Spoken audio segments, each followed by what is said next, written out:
खुलुमबाय बे समाव बड'लेण्ड इंखं टेलिभिजननि स्टुडिअ'आव आंनि हा ब्रह्म दिनैनि गाहाय रादाबफोराव दङ। दिनै 39थि बड'लेण्ड मुंख्लं सान सानसेनि मेहेरगोनां हाबाफारिजों फालिदों। थाबैनो जागायगोन फोरोंगिरि थिसनथाइनि बिखान्थि। गुवाहाटीआव दंफां बायसिनना कलेज फरायसुलिनि जिउ खहा। रुफिहाटआव हाथियारजों लोगोसे सानै सिखाव हमजादों। उदालगुरि जिल्ला एबसुआ 39थि बड'लेण्ड मुंख्लं सान फालिनायजों लोगोसे थै दान होनाय हाबाफारि मावफुंदों। नीलिमा देवीआ दिनै गावनि जोथोन लानांगौ उदालगुरि जिल्लाखौ नायगिदिंफैयो। हजाय पुलिसआ लांखारजानाय उन्दै हिन्जावसाखौ रैखा खालामदों। गुवाहाटीआव सा 9 बांलादेशी नोगोरारि हमदों। दानिया फैदो आबुं रादाबाव।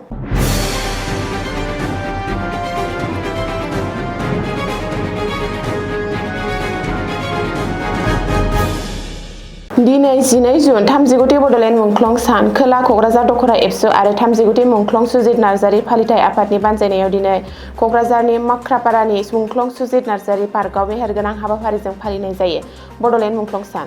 39थि बड'लेण्ड मुंख्लं सान फालिनाय हाबाफारियावनो दिनै मुंख्लं सुजित नार्जारि पार्कखौबो बेखेवनाय जायो। मख'नो गोनांदि बड'लेण्ड सोमावसारनायनि गिबि मुंख्लं सुजित नार्जारिया 1987 मायथाइनि 12 जुन एबा दिनैनि सानावनो सुथुरनि गाग्लोबनायाव जिउ गोमादोंमोन। दिनैनि बे जारिमिनारि हाबाफारियाव बावखुंग्रिनि एमसिएलए थानेश्वर गयारिया गाहाय हाबग्रा दरखंखौ बेखेवनानै होयो। हाबाफारि बायदियै एबसुनि आर'जखौ रोजाबनायनि उनाव गोथार फिरफिलाखौ बिरहोयो आरो बेजों लोब्बा लाना बेसेन गोसा बिबुंथि लाखियो एबसुनि आफादगिरि खोरोमदाव औवारिया। बबेखानि जोंनि मुंख्लंफोरा जोंनि माहारिबादनि थुलुंगा, बिथांमोनखौ जों अरायबो जांख्रिथायारि गोसोजों मान होनानै लाखिलांगोन होननानै बुङो खोरोमदाव औवारिया। बेनि उनाव मुंख्लं सुजित नार्जारिनि आबुं मुसुखाखौ बेखेवनानै होयो पिटिसिनि लेङाइ गाहाय मावफुं सोद्रोमा आरो उदालगुरिनि एमएलए रिहन दैमारिया। मख'नो गोनांदि दिनै 39थि बड'लेण्ड मुंख्लं सान एबा मुंख्लं सुजित नार्जारिनि थैनाय सान फालिनाय हाबाफारियाव एबसुनि दैदेनगिरिफोरजों लोगोसे बिटिसिनि गोबांसा इएम, एमसिएलए, मन्थ्रि, एमएलए, एमपिफोरजों लोगोसे बर' साहित्य सभानि दैदेनगिरिफोर, गुबुन गुबुन आफादनि दैदेनगिरिफोर आरो रायजो राजाफोरा बाहागो लादोंमोन। आसामाव थाबैनो जागायगोन फोरोंगिरि थिसनथाइ बिखान्थि। रायजोनि गासैबो फरायसालियाव लांदां जानानै थानाय मासिफोरखौ नागिरनानै बिथोन जारि खालामनाय जाबाय। सोलोंथाइ बिफानाव लांदां जानाय गासैबो मासिनि थाखाय फोसावनाय जादों बे बिथोनखौ। गासैबो जिल्लानि इन्सपेक्टर अफ स्कुल निसिम बे बिथोनखौ दैथायहरदों। 2031 मायथाइनि 31 मार्चसिम लांदां जानो गोनां गासैबो मासिफोरनि फोरमायथिखौ होनांगोन फरायसालिनि गाहाया। फोरोंगिरिजों लोगोसे जुनियर एसिस्टेन्ट आरो 4थि थाखोनि लांदां जानाय मासिनि फोरमायथिखौबो होनांगोन फरायसालिया। फरायसालिफोरनिफ्राय गासैबो फोरमायथिखौ मोननायनि उनावनो जागायगोन फोरोंगिरि थिसनथाइनि बिखान्थिया। मख'नो गोनांदि गिबि मन्थ्रि डक्टर हिमन्त बिश्व शर्माया फैगौ 5 बोसोरनि गेजेराव 2 लाख साख्रि थिसनथाइ होनो रादाय होदों आरो बेबायदियैनो 2 लाख साख्रि थिसनथाइ होनायनि बिखान्थिखौबो जागायनो लादों। गुवाहाटी नोगोरमायाव मोनसे गिलुबालु जाब्रबथाय। दंफां बायसिननानै सासे कलेज फरायसुलिनि जिउ खहा आरो सासे फरायसाया गोब्राब जोखोम जायो। गुवाहाटी नोगोरमानि फुटनाटनि कालीपुराव जादों बे जाब्रबथाया। पान्डु कलेजनि सानै फरायसुला आरो फरायसुलायाव बायसिनो फांसे गेदेर दंफाङा। बबेखानि दंफां बायसिननानै जिउ गोमानाय फरायसुलिखौ परिस्मिता हाजरिका आरो जखम जानाय फरायसाखौ ज्योतिर्मय महन होननानै सिनायथिनो हानाय जादों।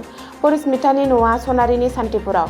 सल'आव फोरमायथिनाय बायदिब्ला परिस्मिता हाजरिका आरो ज्योतिर्मय महना गंसे स्कुटिजों कलेजाव थांबाय थानाय समावनो फांसे गेदेर दंफाङा बायसिनो। सानै फरायसाया आनजाद लिरनो थाखाय थांगासिनो दंमोन, नाथाय आनजाद मिरुआव सौहैनायनि सिगांनो लामा ससेयाव गिलुबालु जाब्रबथायाव मोगा-मोगि जाहैयो परिस्मिता आरो ज्योतिर्मयआ। रिपर्ट बायदिब्ला दंफां बायसिनजानायनि उनाव दंफां सिङावनो होसिनजाना माखासे सम थानो गोनां जादोंमोन बिसोर। उननि समाव जायगानि सुबुंफोरा सानैबो फरायसुला-फरायसुलिखौ बोखांनानै गोब्राब हालोदाव देहा फाहामसालियाव दैथायहरो। नाथाय देहा फाहामसालियाव लांनाय समावनो लामा ससेयाव जोबथा हां लायो फरायसुलिया। रुफिहाट पुलिसनि जेआव नांदों हाथियार लानाय सानै सिखाव। रुफिहाट पुलिसआ हाथियारजों लोगोसे सानै सिखाव हमनो हादों। हाथियारजों लोगोसे हमजानाय सानै सिखावखौ ताजाजुल हक आरो रशिदुल हक होननानै सिनायथिनो हानाय जादों। रिपर्ट बायदिब्ला रुफिहाट पुलिसआ मोनसे स्रोय सुलुंखौ बिथा खालामनानै गंसे 7 स्टार लाक्जारि हटेलाव अपारेसन खालामनायाव सानै सिखावखौ हमदों। बबेखानि पुलिसआ सानै सिखावनिफ्राय गंसे 7.65 पिस्तल आरो थरनै गोगो गुलिखौबो जब्द खालामो होनना मिथिहोदों। सिखावनि हानजाया 2 नं बरगुलिनिफ्राय 7 स्टार लाक्जारि हटेलाव गोदान प्लेनिं खालामफुनाय समावनो पुलिसजों हमजायो। बर' हारिखौ गेरेमसा माहारि हिसाबै बुहुमाव सिनायथि होनो थाखाय आलादा रायजो बड'लेण्ड सोमावसारनायाव थांनाय 1987 मायथाइनि 12 जुन खालाराव एबा दिनैनि सानाव मेगन गोसा सुथुरनि आखायाव बड'लेण्ड सोमावसारनायनि थाखाय गिबि मुंख्लं जानो गोनां जादोंमोन बिथां सुजित नार्जारिया। बिथां गेदेमानि बे मुंख्लं सानखौनो बर'नि माहारियारि सिनस्रि आफाद दुलाराय बर' फरायसा आफादा गोलाव समनिफ्रायनो बड'लेण्ड मुंख्लं सान महरै फालिबाय थानायखौ नुनो मोन्दों। बेबायदिनो देग्लायनि 34थि बड'लेण्ड मुंख्लं सानखौबो मिरु जिल्ला आरो दखरा आफादफोरा फालिनाय बायदियैनो उदालगुरि जिल्ला दुलाराय बर' फरायसा आफादनि बानजायनायाव उदालगुरि सहरनि बिखायाव थानाय बिष्णु राभा कृष्टि संकर नग्लांआव सानसेनि हाबाफारिजों बे मुंख्लं सानखौ फालिनाय जायो। उदालगुरि जिल्ला एबसुआ बड'लेण्ड मुंख्लं सान फालिनाय हाबाफारिखौ लोब्बा लाखिनानै थै दान होनाय हाबाफारिबो लानाय जायो। थै दान हाबाफारिखौ blood centre Tezpur medical college हस्पिटालनि हेफाजाबाव थै दान होनाय हाबाफारिजों मावफुंजायो।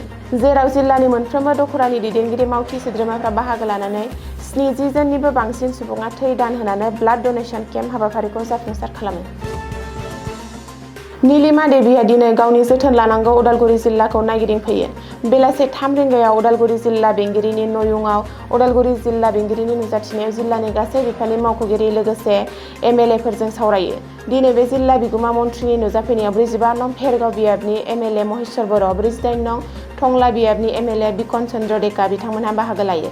बिथांमोनजों लोगोसे बिटिसिनि मावफुं सोद्रोमा प्रेस मुसाहारि, एमसिएलए अर्जुन दैमारि, अजय हाजरिका आरो श्याम सुद्दि मोनहा।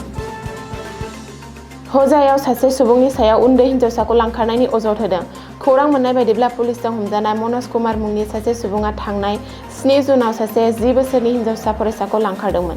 लांखारनाय जाथायनि खौरां मोननायनि उनाव पुलिस बिबानगिरिफोरा गोख्रों सिग्रोमना हिन्जावसाखौ नखरनि सुबुंनो गथायनानै हरफिननाय जाफुंसारो। हिन्जावसाखौ मोनफिननायनि उनाव आमसु हजाय जिल्ला गौथुमनि बिथोनगिरि मनवार हुसेना बे जाथायखौ धोरोमारि एबा राजखान्थि नोजोरजों बिजिरनो नाङा होनना खावलायदों। बेनि अनगायैबो हिन्जावसानि नखरनि सोद्रोमाफोरनि सिगाङाव इयुनाव बेबायदि जाथायनिफ्राय सांग्राङै थानो बिथोन होयो। सिलचर गुवाहाटी एक्सप्रेसआव सन्देह खालामजानाय सा 9 बांलादेशी नोगोरारिफोरखौ हमनो मोननायनि उनाव आसामाव रैखाथिखौ लानानै गोदान जेंना सोमजिनायनि इसाराखौ नुनो मोन्दों। मिथिनो मोननाय बायदिब्ला बदरपुरनिफ्राय गुवाहाटी फारसे रेलजों दावबायनाय समाव रेलनि माखासे दावबायारिफोरा बिसोरनि आखल आखुफोरखौ गोख्रों नोजोर होना पुलिसनो खौरां हरनायनि उनाव बिसोरनि हान्जाखौ हमो। हमनाय सोद्रोमाफोरनि गेजेराव 6 हौवा, 1 आइजो आरो 2 गथ'साफोर दंमोन। सोंथि खालामनाय समाव हादोरनि नोगोरारि महरै गावसोरखौनो आयेनारि फोरमायथिनो हायाखै होननानै रिपर्टआव फोरमायो। बेनि अनगायैबो रेलवे पुलिसआ बिसोरनि हान्जाखौ आसाम बांलादेश सिमा ओनसोलनि बराक भेलिनि करिमगन्ज नङाब्ला साखाथिनि लामाजों आयेन बेरेखा आसामाव हाबफैदोंमोन होनना बुंबावदों। हमनायनि उनाव बिसोरखौ रोखायै सिनायथिनो आरो आयेनारि नायबिजिरनो थाखाय दासान्दि गासैखौबो पल्टन बाजार रेलवे स्टेशन थानायाव लाखिनाय जायो। दिनैनि रादाबा एसेनोसै, गोजोन्थों।